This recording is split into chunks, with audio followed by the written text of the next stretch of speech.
عليكم ورحمة الله وبركاته. الحمد لله رب العالمين، الصلاة والسلام على رسوله سيدنا محمد وعلى آله وأصحابه أجمعين. أما بعد، فقد قال الله تعالى في القرآن العظيم والفرقان المجيد بعد أعوذ بالله من الشيطان الرجيم. بسم الله الرحمن الرحيم. ذلك الكتاب لا ريب فيه. صدق الله العظيم. கண்ணியமிக்க அல்லாஹ்வின் நல்லடியார்களே, அல்லாஹ் சுப்ஹானஹு வ தஆலா புனிதமிக்க ரமலானுடைய மாதத்தில் ரஹ்மத்துடைய பத்தில் முதல் தராவி தொழுகக்கூடிய ஒரு பாக்கியத்தை நமக்கு தந்திருக்கின்றார். அல்லாஹ் சுப்ஹானஹு வ தஆலா 30 தராவியும் தொழுகக்கூடிய ஒரு பாக்கியத்தை நமக்கு தருவாராக. 30 நாளும் நோன்பு வைக்கக்கூடிய பாக்கியத்தை வல்ல ரஹ்மான் அனைவருக்கும் தந்துள்வாராக. கண்ணியமிக்க அல்லாஹ்வின் நல்லடியார்களே, பெருமானார் ஸல்லல்லாஹு அலைஹி வஸல்லம் ரமலான் வருவதற்கு முன்னால் சஹாபாக்களை அழைத்து சொல்லுவார்கள். இந்த ரமலானுடைய சிறப்புகளை பற்றி சொல்லுவார்கள். உங்கள் முன்னால் ஒரு மாதம் வர இருக்கிறது. அந்த மாதம் எப்படிப்பட்டது என்றால், சொர்க்கத்துடைய கதவுகள் திறக்கக்கூடிய மாதம், ரஹ்மத் அதே போன்று நரகத்துடைய கதவுகள் மூடக்கூடிய மாதம், அட்டுழியம் புரியக்கூடிய ஷைத்தானை விளங்கிவிடக்கூடிய மாதம். இந்த மாதத்தில்தான் திருமறை குர்ஆன் இறங்கியது. இந்த மாதத்தில் ஒரு இரவு இருக்கிறது, அது 1000 மாதங்களை விட சிறந்த இரவாக இருக்கிறது. இது போன்ற விஷயங்கள் எல்லாம் சொல்லி பெருமானார் ஸல்லல்லாஹு அலைஹி வஸல்லம் அவர்கள் இந்த மாதம் வருவதற்கு முன்னால் சஹாபாக்களிடம் இந்த மாதத்துடைய சிறப்புகளை சொல்ல ஆரம்பித்து விடுவார்கள். 2 மாதங்களுக்கு முன்னாடியே துஆவை ஓதவிடுவார்கள். அல்லாஹும்ம பாரிக் லனா ஃபீ ரஜப் வ ஷஅபான் வ பல்லிகனா ரமதான். யா அல்லாஹ், ஷஅபானுடைய மாதத்திலும் ரஜபுடைய மாதத்திலும் ஷஅபானுடைய மாதத்திலும் பரக்கத் செய்வாயாக. இன்னும் ரமலானை அடையக்கூடிய பாக்கியத்தை தருவாயாக. அப்போ ரமலானை அடைவதற்கு 2 மாதங்களுக்கு முன்னாடியே பெருமானார் ஸல்லல்லாஹு அலைஹி வஸல்லம் அவர்கள் அடையக்கூடிய பாக்கியத்தை தருவாயாக என்று துஆ செய்திருக்கிறார்கள். பெரியார்களுடைய வாழ்க்கை வரலாறை எடுத்து பார்த்தால் கிட்டத்தட்ட 6 மாதங்களுக்கு முன்னாடியே ரமலானை தேட ஆரம்பித்து விடுவார்கள். 6 மாதங்களுக்கு முன்னாடியே, யா அல்லாஹ், எனக்கு வரக்கூடிய ரமலானை அடையக்கூடிய பாக்கியத்தை தருவாயாக. ஏனென்றால் இந்த ரமலானை போன்று வேறு எந்த ஒரு மாதமும் இல்லை. இந்த ரமலானில் செய்யக்கூடிய அமல்களை விட வேறு எந்த மாதத்திலும் இதுபோன்ற அமல்கள் இல்லை. நன்மைகளும் இரட்டிப்பாக அல்லாஹ் அதிகப்படுத்தி தரக்கூடிய ஒரு மாதமாக இந்த ரமலானை வைத்திருக்கின்றார். எனவேதான் 6 மாதத்துக்கு முன்னாடியே பல பெரியார்கள் இப்படி துஆ செய்து விடுவார்கள், யா அல்லாஹ், எனக்கு ரமலானை அடையக்கூடிய பாக்கியத்தை தருவாயாக என்று. சரி, ரமலான் முடிஞ்சிருச்சு. ரமலான் முடிந்த பிறகு அதே பிறகு இப்படி துஆ செய்வார்கள், யா அல்லாஹ், சென்ற ரமலானில் நான் பலகீனமானவன், என்னுடைய அமல்களில் குறைபாடுகள் இருக்கும். எனக்கு அந்த ரமலானுடைய முழு நன்மையை எனக்கு தந்தருவாயாக என்று துஆ செய்வார்கள். அப்ப ரமலான் வருவதற்கு முன்னால் ரமலானை அடையக்கூடிய பாக்கியத்தை தருவாயாக. ரமலான் முடிந்த பிறகு அந்த செய்கின்ற அமல்களை கபூல் செய்வாயாக என்று துஆ செய்திருக்கிறார். என்றால் இந்த ரமலானுடைய மாதம் எல்லா மாதங்களையும் விட ஒரு சிறந்த மாதமாக, எல்லா மாதத்தையும் விட ஒரு சிறந்த மாதமாக, அமல்களை அதிகப்படுத்தக்கூடிய ஒரு மாதமாக அல்லாஹ் ஆக்கியிருக்கின்றார். எனவே கண்ணியமிக்க அல்லாஹ்வின் நல்லடியார்களே, இந்த மாதத்தில் சிறந்தது நம்முடைய அமல்களை கூட்டுவது. 11 மாதங்களும் செய்கின்ற அமலை விட எஸ்டாக அதிகப்படுத்தி இந்த மாதங்களில் செய்ய வேண்டும். 5 நேரம் தொழுவது, அதே போன்று குர்ஆன் ஓதுவது, சதகா செய்வது, இதெல்லாம் மற்ற மாதங்களில் செய்தாலும் இந்த மாதத்தில் செய்யக்கூடிய ஒவ்வொரு நன்மையும் 70 மடங்கு கூட கிடைக்கிற அந்த நன்மையை பெறுவதற்காக இந்த மாதத்தில் நாம் அமல்களை கூட்டி செய்ய வேண்டும். அதில் அல்லாஹ் நமக்கு காலையில் எந்திரித்த உடனே நமக்கு தரக்கூடிய அமல் தஹஜ்ஜத்துடைய தொழுகை.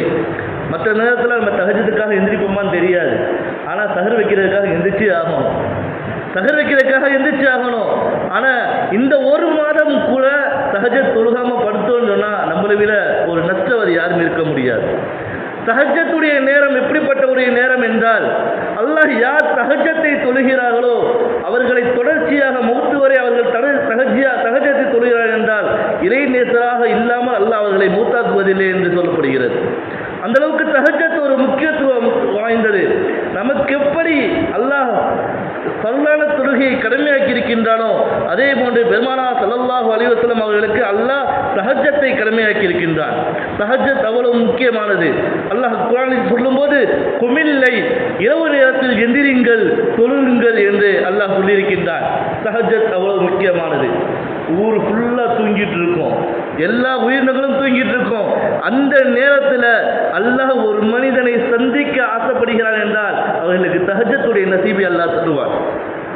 ஒரு மனிதன் அவனுக்கு பிரியமான அல்லாஹ் யாரை பிரியப்படுகின்றானோ அவர்களை சந்திக்க வேண்டும் என்றால் அல்லாஹ் தஹஜ்ஜத்தில் அவர்களை எழுப்ப வைப்பான். அல்லாஹ் அந்த பாக்கியத்தை நமக்கு தருவானாக. அதிலும் குறிப்பாக இந்த ஒரு மாதம் காலம் அல்லாஹ் தஹஜ்ஜத்துக்கு என்று ஒரு முக்கியத்துவம் கொண்டது. இந்த ஒரு மாதம் வேறு மற்ற நேரத்தில் கூட ஃபஜ்ர் பாங்க் சொல்லும்போது எந்திரிச்சுக்கலாம், ஃபஜ்ருடைய காமத்தோட நேரத்தில் எந்திரிக்கலாம். சில பேருக்கு சூரியன் உதிச்சாலும் எந்திரிக்க மாட்டோம், அந்த லெவலில் இருக்கு. ஆனால் அல்லாஹ் இந்த மாதத்தில் சஹர் என்ற ஒன்றை வைத்திருக்கின்றான். அந்த சஹருக்காக நாம் தஹஜ்ஜத்தில் எந்திரித்து தான் ஆக வேண்டும். அதனால அந்த நேரத்தில் கொஞ்சம் சஹர் செய்வதற்காக எந்திரிக்கக்கூடிய நம்ம ஒரு 12 ரக்காயத்து, பெரியவர்கள் 12 ரக்காயத்து சொல்லியிருக்காங்க, முடிந்த அளவுக்கு 12 ரக்காயத்து, அது முடியலன்னா 8 ரக்காயத்து, அது முடியலன்னா 4 ரக்காயத்து, அது முடியலன்னா 2 ரக்காயத்துனாச்சும் நம்ம என்ன செய்யணும், இந்த நேரத்தில் தொழுகணும். தொழுது விட்டு சஹர் செய்யணும். ரெண்டாவது அமல் சஹரு. சஹருக்கு என்ன செஞ்சுறாங்கன்னு சொன்னால், நம்ம நோன்பு வச்சுருக்கோம் நைட் நேரத்தில் எல்லாம் சாப்பிட்டுக்கிறது. சஹரில் எழுந்து நியத்தை மட்டும் நான் வச்சுக்கிறேன், தண்ணி குடிச்சிட்டு சஹரில் தண்ணியை குடிச்சிட்டு நியத்தை மட்டும் வச்சுக்கிறேன். பல பேர் இது செய்கிறார்கள். சஹருடைய நேரம் முக்கியமானது. பெருமானார் ஸல்லல்லாஹு அலைஹி வஸல்லம் பரக்கத் என்று சொல்லக்கூடிய வார்த்தைகள் நிறைய இருக்கிறது. அதில் ஒரு வார்த்தை, சஹரிலும் இஃப்தாரிலும் அல்லாஹ் பரக்கத் செய்கின்றான் என்று சொன்னாங்க. ஒரு கவலமாவது ஒரு பெரித்தமலமாவது நீங்கள் சாப்பிடுவது பரக்கத் என்று பெருமானார் ஸல்லல்லாஹு அலைஹி வஸல்லம் அவர்கள் சொன்னார்கள். அந்த அடிப்படையில் சஹர் செய்வது ஒரு பரக்கத். அடுத்து சஹரை முடிச்சிட்டோம். சஹரை முடிச்சுட்டு ஃபஜ்ருடைய நேரத்துக்காக காத்திருக்கோம். அந்த ஃபஜ்ருடைய நேரம் முடியும், தஸ்பீஹாத் செய்யலாம். அந்த ஃபஜ்ருடைய நேரம் முடியும், குர்ஆன் திலாவத் ஓதலாம். இந்த நேரத்தில் என்ன செய்யறாங்க, தொழுகைக்கு நேரம் இருக்கு, பாங்கு சொல்றதுக்கு டைம் இருக்கு, தொழுகைக்கு டைம் இருக்கு, படுப்போம், கொஞ்சம் நம்ம தான் கொஞ்சம் வெள்ளனமா முடிச்சிட்டுமே படுப்போம் சொல்லுவோம். அப்படியே சைத்தான் அசரை வச்சிருவோம், அப்படியே கண்ணு மூடிடுவோம். ஃபஜ்ருடைய தொழுகை இல்லாமல் போயிடும். சஹருக்கு எந்திரிச்சிருப்பான், ஆனால் ஃபஜ்ரு கூட தொழுகாம படுத்திருப்பான். பெருமானார் ஸல்லல்லாஹு அலைஹி வஸல்லம் அவர்கள் சொன்னாங்க, இஷாவுடைய தொழுகை இருக்கிறதே, இஷாவுடைய தொழுகை ஒரு மனிதனுடைய இரவில் பாதி இரவை அவன் செய்த அமலுக்கு சமம். ஃபஜ்ருடைய தொழுகை தொழுதுவிட்டால் மீதி இரவை அவன் முழுமைப்படுத்தியதற்கு சமம் என்று சொன்னார்கள். இஷா தொழுகை வந்துட்டோம், தராவி தொழுகை வந்துட்டோம், எல்லாமே ஓகே. ஆனால் சஹரை வச்சு போட்டு என்ன செஞ்சிடும், ஃபஜ்ருக்கு வேகமாக படுத்து தூங்கிடுறோம். சீக்கிரம் தூங்கணும், காலையில் எந்திரிக்கணும், ஸ்கூலுக்கு போகிறவங்க ஸ்கூலுக்கு போகணும், தாய்மார்களாக இருந்த குழந்தைகளை ரெடி பண்ணணும், கொஞ்சம் ஆண்களாக இருந்தால் வேலைக்கு போகணும், சீக்கிரம் தொழுது போட்டு தூங்கி சீக்கிரம் சாப்பிட்டு விட்டு தூங்கிடலாம் சொல்லி ஃபஜ்ரு கூட தொழுகாமல் தூங்கிக்கிட்டு இருக்காங்க. அல்லாஹ் பாதுகாக்கணும். இந்த நேரத்தில் தொழுகக்கூடிய நன்மை 70 மடங்கு அளவுக்கு அதிகமானது. ஃபஜ்ரை தொழுகாமல் தூங்காதீங்க. ஃபஜ்ர் தொழுகை முடிஞ்சிருச்சு, இஷ்ராக்குடைய நேரம் கொஞ்ச நேரத்தில் வந்துடும். இஷ்ராக்குடைய நேரம், இஷ்ராக்கை தொழுது விட்டு தூங்குங்க. இஷ்ராக்கு எவ்வளவு முக்கியமானது சொல்லப்படுது. நம்மளுடைய வாழ்க்கையில் இஷ்ராக்கை நாம் தொடர்ச்சியாக தொழுதுவோம் என்றால் முதல் 2 ரக்காயத் தொழுகக்கூடிய இஷ்ராக்குடைய நஃபில் 2 ரக்காயத்து ஹஜ் உம்ரா செய்த நன்மை கிடைக்கிறது. ஹஜ் உம்ரா செஞ்ச நன்மை, ஹஜ்ஜுக்காக உம்ரா இன்னைக்கு எவ்வளவு செலவு பண்ணிட்டு போறோம். அந்த 2 ரக்காயத்தை யார் தொழுகிறார்களோ அவர்களுக்கு ஹஜ் உம்ரா செஞ்ச நசீபை அல்லாஹ் தருவான். அது இந்த ரமலான்ல நம்ம அதிகப்படுத்தணுங்கிற போது இஷ்ராக் தொழுகாம தூங்காதீங்க. அடுத்த 2 ரக்காயத்து அன்றைய நாளுடைய தேவைகளை அல்லாஹ் பூர்த்தி செய்கின்றான். அன்றைய நாட்களுடைய தேவை, இன்னைக்கு காலையில் எந்திரிக்கிறோம், எந்திரிலிருந்து நம்மளுடைய தேவைக்காக தான் உலகம் ஃபுல்லாக அலைகிறோம். நம்மளுக்கு தேவை பூர்த்தியாக வேணும், நம்முடைய குடும்ப தேவை பூர்த்தியாக வேணும், அதுக்காக இன்னைக்கு நம்ம உழைக்கிறோம், வெளியே போகிறோம், எல்லாமே செய்கிறோம். சில பேர் இந்த நேரத்தில் நோன்பு கூட வைக்காம போயிடுறாங்க. நம்மளுடைய தேவைகளை பூர்த்தி செய்பவன் அல்லாஹ், நம்மளுடைய தேவைகளை பூர்த்தி செய்பவன் அல்லாஹ். எனவே அல்லாஹ் சொல்லக்கூடிய வார்த்தை, முதல் 2 ரக்காயத்தை யார் தொழுகிறார்களோ அவர்களை ஹஜ் உம்ரா செஞ்ச நன்மை. இரண்டாவது 2 ரக்காயத்தை தொழுகிறவர்களுக்கு அல்லாஹ் அவனுடைய தேவை, அன்றைய நாட்களுடைய தேவையை அல்லாஹ் பூர்த்தி செய்கின்றார். அடுத்து அதே போல நோன்பு வைக்கிறது கூலி எவ்வளவு பெரிய சிறப்பு. அல்லாஹ் மற்ற அமல்களுக்கெல்லாம் அல்லாஹ் மலக்குமார்களை வைத்து கூலியை தருகின்றான்.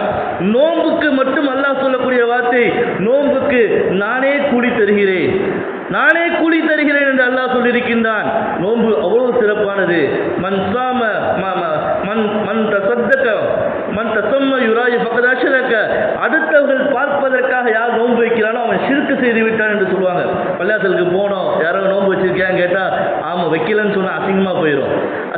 போயிடும், ரம்ஜான் நேரத்தில் கூட நோன்பு வைக்காம சுத்தரியா, அசிங்கமாக போயிடும், வைக்காம கூட வச்சு ஒரு பொய்ய சொல்லிட்டாலே வாங்க. அல்லாஹ் பாதுகாக்கணும். நோன்பை நான் கூடி தருகிறேன் என்று அல்லாஹ் சொன்னதுக்கு மட்டும் 3 சிறப்புகள் கிதாபில் எழுதுவது. இன்ஷா அல்லாஹ் அதோடைய சிறப்புகளை நாளைக்கு நான் சொல்றேன். ஆக மொத்தத்தில் நோன்பு வைப்பது ஒரு இந்த நேரத்தில் நோன்பு வைப்பது மிக சிறந்த அமல். இந்த நேரத்தில் நோன்பு வைப்பது சிறந்த அமல். நோன்பு வைக்கணும், நோன்பு வைக்காம இருக்கக்கூடாது. இந்த வாரத்தில் நான் இல்லைங்க எனக்கு உடம்பு சரியில்லை அதனால் நான் நோன்பு வைக்க முடியாது, எனக்கு உடம்பு சரியில்லை நோன்பு வைக்க முடியாது, மிஞ்சி போனால் மௌத்து வந்துட்டு போகுது. இந்த நோன்பை விட சிறப்பான ஒரு மாதம் வேற எந்த நேரத்திலும் நாம் நோன்பு வைத்தாலும் அது ஈக்குவல் ஆகாது. இந்த ரமலானுடைய நேரம் நெருங்கி முடிந்து விட்டது, அதற்கு பிறகு நான் நோன்பு வைக்கிறேன், அதோடைய கலாவை நான் செய்கிறேன் என்றால் இதோடைய பரக்கத் அந்த நேரத்தில் கிடைக்காது. வேற எப்பயும் அந்த ரமலானுடைய நோன்பை விடுபட்ட நோன்பை வைக்க முடியாது. கலா செய்யலாம் என்று நியத்து வைப்போம், கலா செய்யவே முடியாது. அப்படி செஞ்சாலும் மிக கஷ்டத்தில் தான் நாம் கலா செய்யக்கூடிய சூழ்நிலை வந்து விடுவோம். அல்லாஹ் பாதுகாக்கணும். அதனால நோன்பை விடாதீங்க, நோன்பு வைங்க. சரி, நோன்பு வச்சாச்சு, பரலான தொழுகைகளை தொழுகுங்க, அதே போல அதிகமாக நஃபில்களை தொழுகுங்க. நஃபிலான தொழுகைகளை கொண்டு அல்லாஹ்வுடைய நெருக்கம் கிடைக்கும், தொழுகுங்க. அதற்கு பிறகு நோன்பு திறக்கக்கூடிய நேரம் முக்கியமான நேரம். நோன்பு திறக்கக்கூடிய நேரம் முக்கியமான நேரம், துவாக்கள் கபூலாகக்கூடிய நேரம்.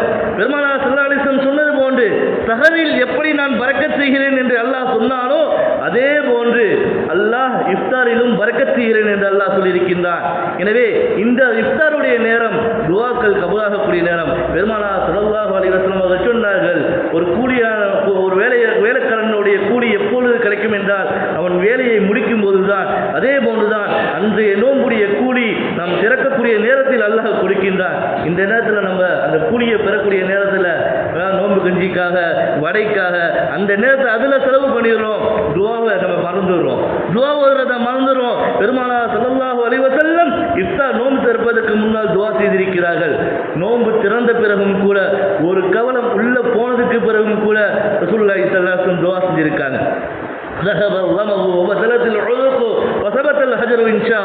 பெருமானார் ஸல்லல்லாஹு அலைஹி வஸல்லம் ஒரு கவலம் உட்கொண்ட பிறகு நாடி நரம்புகள் எல்லாம் நலிந்து விட்டது, கூலிகள் உறுதியாகிவிட்டது என்ற துவாவை பெருமானார் ஸல்லல்லாஹு அலைஹி வஸல்லம் உணவை சாப்பிட்ட பிறகும் கூட இந்த துவாவை செய்திருக்கிறார்கள் என்று ஹதீஸ்ல வருது. எனவே இஃப்தாருடைய நேரம் முக்கியமான நேரம். இந்த நேரத்தில் செய்யக்கூடிய அமல்கள் துவாக்கள் கபூலாகக்கூடியது. இஸ்திக்ஃபார் அதிகமாக செய்யணும். இந்த நேரத்தில் அந்த நன்மையை பெறாம நம்ம என்ன செஞ்சிடும், நோன்பு திறக்கிறதுக்கு அந்த ஜாமா வாங்குறது, வடை வாங்குறது, கஞ்சி வாங்குறது, இது போன்ற காரியங்களை செஞ்சுட்டு அந்த நேரத்தில் செய்யக்கூடிய அமல்களை விட்டுட்டோம். அதுக்கு பிறகு அவாபின் தொழுவது, அதே போன்று தராவிக்கு ரெடியாகுவது. தராவி 20 ரக்காயத்தும் இந்த மாதத்தை தவிர வேறு எந்த நேரத்துக்கு தொழுகிறது இல்லை. அப்ப தராவி தொழுகணும், தராவியில குர்ஆன் ஓதுறதை கேட்கணும். இந்த நேரத்தில் எல்லா அமல்களையும் செய்வது போன்று, இந்த நேரத்தில் எல்லா அமல்களையும் செய்வது போன்று குர்ஆனை அதிகப்படுத்தி ஓத வேண்டும். குர்ஆனை இந்த மாதத்தில் அதிகப்படுத்தி ஓத வேண்டும். ஏனென்றால் ரமலானுக்கு பல பெயர்கள் எல்லாம் சொல்லுவாங்க. இது பாவங்களை கரிக்கக்கூடிய மாதம், இது நன்மைகள் கிடைக்கக்கூடிய மாதம், சொர்க்கத்துடைய வாசல்கள் திறக்கப்படக்கூடிய மாதம், நரகத்துடைய வாசல்கள் பூட்டக்கூடிய மாதம், என்ன பேர் வேணாலும் சொல்லலாம். அல்லாஹ் சொன்ன வார்த்தை, அல்லாஹ் இந்த மாதத்துக்கு சொன்ன வார்த்தை ஷஹ்ரு ரமலான் அல்லதி உன்சில ஃபீஹில் குர்ஆன். இந்த மாதத்தில் தான் நான் குர்ஆனை இறக்கியிருக்கேன். அல்லாஹ் சொன்ன ஒரு பெயர் குர்ஆன் இறங்கிய மாதம் என்று அல்லாஹ் சொல்லியிருக்கான். அப்ப இந்த நேரத்தில் நாம் அதிகமாக குர்ஆன் ஓதுவது, அதிகமாக அமல்களை கொண்டு கூட்டுவதில் குர்ஆனை அதிகமாக செய்ய வேண்டும். குர்ஆனை அதிகமாக ஓதணும். ஓத தெரிஞ்சவங்க அதிகமாக ஓதலாம், ஓத தெரியாதவங்க அதுக்காக முயற்சிகள் செய்யலாம். மற்ற மாதங்களில் நம்மளுக்கு பள்ளியாசலுக்கு வர்றதுக்கு நேரம் இல்லாமல் போயிடும் நம்மளுடைய வேலை பொருட்கள். இந்த நேரத்தில் நம்மளுக்கு 5 நேரம் தொழுகக்கூடிய ஒரு பாக்கியத்தை கொடுத்துருக்கான், சுன்னத்தை தொழுகக்கூடிய நேரத்தை கொடுத்துருக்கான். நோன்பு வச்சுக்காக நம்மளுடைய டயங்களை நம் பிற்படுத்துவோம், முற்படுத்துவோம், எல்லாம் செய்வோம். அந்த நேரத்தில் கொஞ்ச நேரம் நம் குர்ஆனுக்காக ஒதுக்கணும். இந்த நேரத்தில் ரமலானுடைய நேரத்தில் குர்ஆனுக்காக கொஞ்ச நேரம் நம்ம ஒதுக்கணும். குர்ஆனை அதிகமாக இந்த நேரத்தில் ஓதணும். சரி, அடுத்து சஹருடைய உணவிலும் இஃப்தாருடைய உணவிலும் கவனமாக இருக்கணும். நம்ம எல்லாம் நோன்பு வைக்கிறோம், இதில் ஹலால் ஹராம பேணுதலாக இருக்கணும். நோன்பு வைக்கிறது அல்லாஹ்க்காக, கூடி அல்லாஹ் தரான். அப்போ அந்த நேரத்துடைய உணவை ஹலால் ஹராமை பேணி நாம் சாப்பிடணும்.